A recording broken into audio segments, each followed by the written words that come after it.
মাহে রমজানের আলোচনা। আল্লাহ সুবহানাহু ওয়া তাআলা মাহে রমজানের ফজিলত জেনে আমল করে আল্লাহর খুশি, রাসূলের রেজামন্দি, রাসূলের সন্তুষ্টি অর্জন করার তৌফিক আল্লাহ আমাদেরকে দান করুন, বলেন আমিন। ইসলামের স্তম্ভ পাঁচটি। কয়টি? ঈমান, নামাজ, রোজা, হজ, যাকাত। এটা এই পাঁচটার উপর ইসলাম প্রতিষ্ঠিত। যদি কেউ একটা অস্বীকার করে সে কাফের হয়ে যায়, বলেন নাউজুবিল্লাহ। এটা কোরআনে আছে। ইসলামের এই পাঁচটি স্তম্ভ কোরআন দিয়ে প্রমাণিত, আর হাদিস লাগে না। এরপরও আল্লাহ রাসূল এটার হাদিসে ব্যাখ্যা দিয়েছেন। কোরআন যা রেফারেন্স দিয়েছে তার আর দলিল লাগে না। কোরআন মাজিদের 2 নম্বর সূরা বাকারার 183 নম্বর আয়াত, আমি গত জুমার আগে জুমায় বলেছিলাম, এই জুমায় পড়েছি আয়াতটা। ইয়া আইয়ুহাল্লাযীনা আমানু কুতিবা আলাইকুমুস সিয়াম, হে ঈমানদারগণ, হে বিশ্বাসীগণ, হে মুমিনগণ, যারা আমাকে বিশ্বাস করেছো, তোমাদের উপর মাহে রমজানের রোজাকে ফরজ করা হয়েছে, অত্যাবশ্যক করা হয়েছে, যেমন ফরজ করা হয়েছিল তোমাদের পূর্বের লোকদের উপর, বলেন আল্লাহু আকবার। যেন তোমরা তাকওয়া অর্জন করতে পারো। এটার ব্যাখ্যা অনেক, বিশ্লেষণ অনেক, গভীরতা অনেক, তাৎপর্য অনেক। যেন তোমরা তাকওয়া অর্জন করতে পারো, মানে কি? যেন তোমরা আল্লাহকে ভয় করতে পারো, যেন তোমরা গুনাহ থেকে বেঁচে থাকতে পারো, যেন তোমরা মুত্তাকিন হতে পারো, যেন তোমরা ফরেজগার হতে পারো। আর মুত্তাকিনের জন্য আল্লাহ বলেছে আমি জান্নাত বানাইছি, বলেন সুবহানাল্লাহ। বলেন না সুবহানাল্লাহ। মুত্তাকিনের জান্নাত নিয়ে, মুত্তাকিন নিয়ে অনেক কথা রয়েছে। আল্লাহ বলেছে রোজা রাখলে তোমরা তাকওয়া অর্জন করবে, মানে মুত্তাকিন হয়ে যাবে, আল্লাহকে ভয় করবে। যেমন আমরা ইচ্ছা করলে এখন মিথ্যা বলতে পারি না, ইচ্ছা করলে আমি পরকীয়া করতে পারতেছি না, ইচ্ছা করলে আমি গুনাহ করতে পারতেছি না, ইচ্ছা করলে আমি এমন খাবার পানাহার করতে পারতেছি না, ইচ্ছা করলে আমি স্ত্রীর সাথে অনেক কিছু করতে পারতেছি না, ইচ্ছা করলেই আমি এখন পাপ, ঘুষ, সুদ ইত্যাদির সাথে জড়িত থাকতে পারতেছি না। কেন? মাহে রমজানকে আমি ভয় করি, আল্লাহকে আমি ভয় করি, রোজা আমি রেখেছি, আমার ঈমান রয়েছে। এই যে একটা ভয়, তাকওয়া অর্জন, আল্লাহর ভয় ভিতরে, আল্লাহ বলেছে তোমরা মুত্তাকিন হয়ে যাবে, জান্নাত তো তোমাদের জন্য, বলেন সুবহানাল্লাহ। ইসলামের অন্যতম স্তম্ভ রোজা বা সাওম। সহিহ বুখারী 8 নম্বর হাদিস, বুনিয়াল ইসলামু আলা খামসিন শাহাদাতু আন লা ইলাহা ইল্লাল্লাহ ওয়া আন্না মুহাম্মাদান আবদুহু ওয়া রাসূলুহু ওয়া ইকামিস সালাত ওয়া ইতাইস যাকাত ওয়াল হজ্জি ওয়া সাওমি রমাদান। Meaning of this hadith: Islam is founded on 5 pillars. Number 1, there is no God but Allah. Muhammad sallallahu alaihi wasallam is his servant and messenger. Number 2, establish salat. Number 3, performing hajj, paying poor tax. Number 4, performing hajj. And number 5, fasting in the holy Ramadan.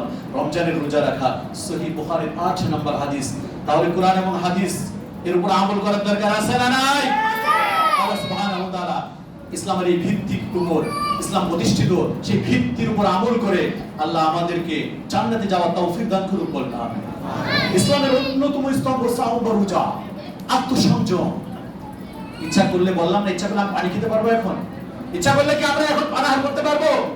আত্মসংযম, আত্মনিয়ন্ত্রণ।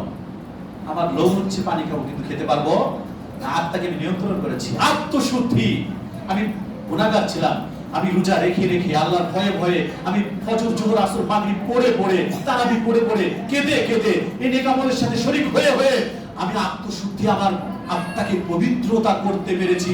আমরা সবাই পবিত্রতার মাধ্যমে এগিয়ে যাচ্ছি, শুকরিয়া আদায় করেন আলহামদুলিল্লাহ।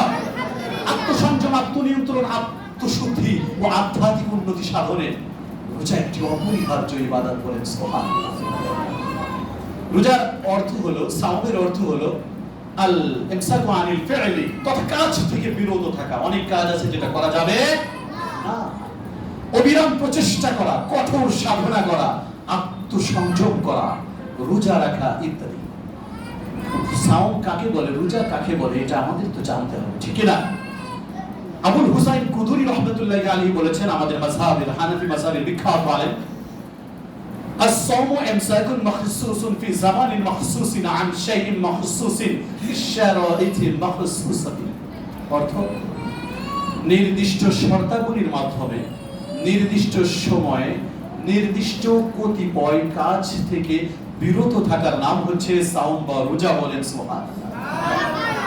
আমরা বললাম অনেক কাজ থেকে আমাদের বিরত থাকতে হয়, রোজা রেখে সেটা করা যায়। শারহ বিকায়া গ্রন্থকার রাহমাতুল্লাহি আলাইহি বলেছেন, আস-সাওমু হুয়া তারকুল আকলি ওয়াশ শারবি ওয়াল ওয়াতহি মিন আস-সুবহি ইলা গুরুবি শামসি মা'আন নিয়ত। আরেকটা ব্যাখ্যা, আরেকটা সংজ্ঞা, রোজার নিয়তে সুবহে সাদিক থেকে সূর্যাস্ত পর্যন্ত। সুবহে সাদিক মানে যখন বলা হয় ইফতার ইফতারি টাইম শেষ, তখন থেকে সুবহে সাদিক শুরু হয়। সুবহে সাদিক থেকে মানে সত্য সকাল, এর আগে একটা মিথ্যা সকাল আছে, ওটাকে সুবহে কাযিব বলে, আর আমরা ওটা না, আমরা সুবহে সাদিকটা গ্রহণ করব। সুবহে সাদিক থেকে সূর্যাস্ত পর্যন্ত খানা পিনা এবং স্ত্রী সহবাস থেকে বিরত থাকার নাম হচ্ছে রোজা। আল্লাহ আমাদের সেই রোজা, সেই সাওম পালন করার তৌফিক দান করুন, বলেন আমিন। রাসূলের হাদিস গবেষণা করলে, বিশ্লেষণ করলে, অনুধাবন করলে, ব্যাখ্যা করলে দেখা যায় রোজা মোট 6 প্রকার। কয় প্রকার? আমার সঙ্গে কথা বলেন, কয় প্রকার? এক, রমজানের রোজা, মাহে রমজান, যেটা আমরা আল্লাহ আমাদের রাখার তৌফিক দিয়েছে, বলেন আলহামদুলিল্লাহ, যেটাকে বলা হয় ফরজ রোজা। 2 নম্বর ওয়াজিব রোজা, মানতের রোজা, মানে ওয়াজিব যেটাকে বলে, যদি কেউ মানত করে যে আল্লাহ আমার অসুখ হয়েছে, যদি এটা সেরে যায় আমি একটা রোজা রাখবো, ওই রোজা রাখতেই হবে তাকে, নাই ক্ষতি হয়ে যাবে, ঠিক না? এটাকে বলে মানতের রোজা, এটা ওয়াজিব, রাখতেই হবে। 3 নম্বর সুন্নাত রোজা, যেমন আমরা সবে বরাতে রেখেছিলাম, আলহামদুলিল্লাহ। আমরা জুমার দিন অনেক সময় রোজা রাখি, আবার আশুরায় রোজা রাখি আমরা 2টা, 9, 10 অথবা 10, 11, এগুলো সুন্নাত রোজা।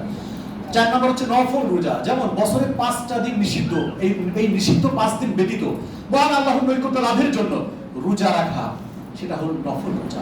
আল্লাহ আমাদের নফল রোজা রাখারও তৌফিক দান করুক। রমজানের পরে সারা যত বছর থাকবে মাঝে মাঝে নফল রোজা রাখবো আমরা, বৃহস্পতিবার, সোমবার, আয়ামে 20, যেটা 13, 14, 15 আরবি মাসের, আল্লাহ আমাদের তৌফিক দান করুক, বলেন আমিন। মাকরুহ রোজা, একেবারে অনবরত রোজা রাখা একাধারে, এটা আবার ঠিক না, শরীর ক্ষতি হয়ে যাবে। একাধারে মাঝে মাঝে রোজা ছেড়ে দিতে হয়, ঠিক না? মানে অন্য সময়, তা এটাকে বলে মাকরুহ, অপছন্দনীয় রোজা, অনাধারে অনবরত রোজা রাখা। 5 নম্বর, 6 নম্বর হচ্ছে হারাম রোজা, সেটা হলো বছরে 5 দিন রোজা রাখা হারাম, সেই 5 দিন রোজা রাখা যাবে না। 2 ঈদের দিন এবং কুরবানির ঈদের পরের 3 দিন, আয়ামে তাশরিকের 3 দিন, এই 5 দিন রোজা রাখা নিষিদ্ধ। আল্লাহ আমাদের এই কথাগুলোর উপর আমল করার তৌফিক দান করুন, বলেন আমিন। রোজা ভেঙে যায় কিছু কারণ, প্রসিদ্ধ কিছু কারণ আমাদের জানতে হবে। 1, ইচ্ছাকৃতভাবে কোনো কিছু পানাহার করা, খেয়ে ফেললে। 2 নম্বর, ইচ্ছাকৃতভাবে স্ত্রীর সহবাস করা, ইচ্ছাকৃতভাবে, ভুলে যদি হয়ে যায় সেটা আলাদা হিসাব, ওজরের ভুলের কোনো মাসআলা সমাধান হয় না। ভুল করেছে একজন, ইচ্ছাকৃতভাবে এটা করা যাবে না। স্ত্রীর চুম্বন দ্বারা বীর্যপাত হওয়া, ইচ্ছাকৃতভাবে যদি মুখ ভরে কেউ বমি করে, রোজা ভেঙে যায়। 5 নম্বর, পাথর, ফলের আটি, লোহার টুকরা ইত্যাদি এগুলো গিলে ফেলা, রোজা ভেঙে যায়। 6 নম্বর, ইচ্ছাকৃতভাবে যৌন পথ দিয়ে যৌন সম্ভোগ করা, আল্লাহ আমাদের হেফাজত করুক, বলেন আমিন। 7 নম্বর, ইচ্ছাকৃতভাবে এমন কিছু পানাহার করা যেটা খাদ্য বা ঔষধ রূপে ব্যবহার করা হয়, আল্লাহ এগুলো থেকে আমাদের বিরত থাকার তৌফিক দান করুক, বলেন আমিন। সাপোজ এটা ঢুস নেয়া, রোজা ভেঙে যায়। কানে এবং নাকে ঔষধ ব্যবহার করা বা যে কোনো তেল নেয়া রোজা রেখে রোজা ভেঙে যায়। আল্লাহ সুবহানাহু ওয়া তাআলা আমাদের এই সকল রোজা ভাঙার কারণ থেকে আমাদেরকে বিরত থেকে আল্লাহর খুশির জন্য, আল্লাহ রাসূলের আদর্শ অনুযায়ী রোজা রাখার তৌফিক আল্লাহ পাক দান করুক, বলেন আমিন। বলেন না আমিন। আর ছোট একটা ঘোষণা, আপনারা প্রত্যেকদিন আমরা এখানে ইফতারিতে শরীক হচ্ছি, আপনারা জানেন। আল কারীম মসজিদ, আল কারীম জামে মসজিদ, আল কারীমের পরিবারের পক্ষ থেকে আপনাদের যে দাওয়াত দেওয়া হয়েছে, যে আল্লাহ রহমতে 30 দিনই আল্লাহ যদি রহমত করেন, দয়া করেন, তৌফিক দেন, তাহলে ইফতারি করাবে আল্লাহ। এই আল কারীম জামে মসজিদের এই নিয়তকে, সহি নিয়তকে কবুল করুক, বলেন আমিন। আর এই ফান্ডে আপনারা যারা আছেন আপনারা শরীক হতে পারেন, কেননা এই ফান্ডে যদি আমি 100, 200, 500, 1000, 2000, 5000 টাকা দিই, এখানে প্রত্যেকদিন 200, 300 মানুষ বা যত মানুষ হবে, 30 দিন কত মানুষ ইফতারি করবে, কত রিকশা চালক, পথিক, মেহমান, আপনি, আমি, আমরা সবাই, তাহলে কত রোজার সওয়াব আমাদের আমলনামায় দান করা হবে। সামান্য 200, 500, 1000, 2000, 5000 টাকার বিনিময়ে 5000 টাকা তো আপনার এক মাসের ইফতারি আপনার পরিবারে চলে যাবে। আপনার একা ইফতারি করলে 10-15 হাজার টাকা লাগবে মাসে। যদি এখানে শরীক হয়ে আপনি মাঝে মাঝে আসেন আর মেহমানরা খেতে থাকে, কত শত রোজার ইফতারি সওয়াব হবে, আপনি আর আমি এটা বুঝতেও পাবো না।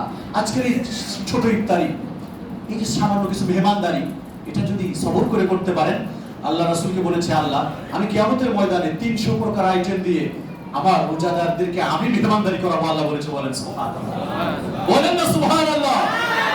আল্লাহ সুবহানাহু ওয়া তাআলা মাহে রমজান পেয়েছি, মাহে রমজানের সকল ইবাদত, রোজা, তারাবি, 5 ওয়াক্ত নামাজ, কোরআন তিলাওয়াত সহ প্রত্যেকটা ইবাদত করার সুন্দরভাবে আল্লাহ তৌফিক দান করুন, বলেন আমিন। ছোট একটা হাদিস পড়েছিলাম মুসনাদে আহমদের 6626 নম্বর, রোজা এবং কোরআন কিয়ামতের মাঠে সুপারিশ করবে।